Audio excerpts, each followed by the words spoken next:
கும்பராசிக்காரங்களுக்கான பலன். கும்பராசிக்காரர்களுக்கு ராசிநாதன் ராசியிலேயே 2025 வரைக்கும் இருக்கிறார். பொதுவாகவே ராசிநாதன் உங்களுக்கு கெடுதல் பண்ண மாட்டார். ஆனா அவருடைய பார்வை கெடுதல் தான் பண்ணும். இயல்பான குணம் மாறாது இல்லையா? அவர் உங்கள் ராசிக்கு 3ஆம் இடம், 7ஆம் இடம், 10ஆம் இடத்தை பார்க்கிறாரு.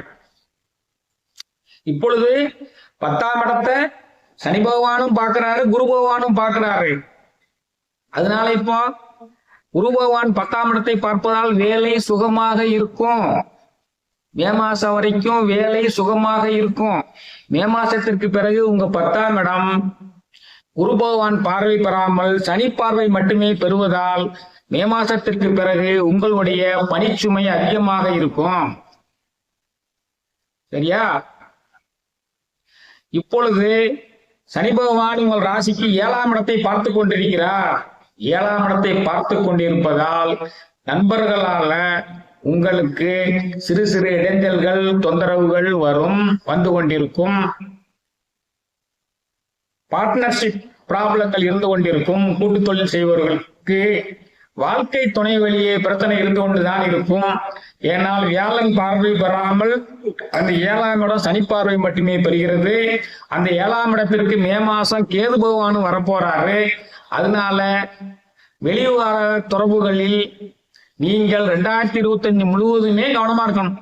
வெளிவட்டார தொடர்பில் கவனமாக இருக்க வேண்டும். நண்பர்கள் விஷயத்தில் கவனமாக இருக்க வேண்டும். கூட்டு தொழில் செய்பவர்கள் மிகவும் கவனமாக இருக்க வேண்டும். புதிதாக பார்ட்னர்ஷிப் எதுவும் போடக்கூடாது, தப்பா போய் முடிஞ்சிடும்.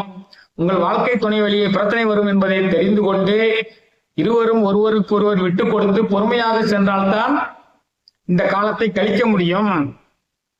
ஆனால் உங்கள் ராசியவே குரு பகவான் மே மாதத்திற்கு பிறகு பார்க்க போகிறார். அதனால் என்ன பிரச்சனை வந்தாலும் குரு பகவான் காப்பாற்றி விடுவார். உங்கள் ராசிக்கு 9ஆம் இடத்தை குரு பகவான் பார்க்கிறார் மே மாசத்திற்கு பிறகு. அதனால உங்கள் எண்ணம் பூரா ஈடேறும். மே மாசத்திற்கு பிறகு உங்கள் எண்ணங்கள் பூராமே பலிதமாகும். உங்கள் ராசிக்கு 11ஆம் இடத்தை பார்க்கிறார். நீங்கள் செய்து கொண்டிருக்கக்கூடிய தொழிலில் உங்களுக்கு லாபங்கள் அதிகமாக இருக்கும். நீங்கள் செய்ய வேண்டியதெல்லாம் என்ன? புதிய முயற்சிகளை தள்ளி போட வேண்டும். சனி பயிற்சி வரைக்கும் வாழ்க்கை துணை விஷயத்தில் பொறுமையுடன் விட்டு கொடுத்து செல்ல வேண்டும். நண்பர்கள் விஷயத்தில் கவனமாக இருக்க வேண்டும். புதிய ஒப்பந்தங்கள் எதுவுமே போடக்கூடாது. இதான் கும்பராசிக்காரங்களுக்கான புத்தாண்டு பலன்.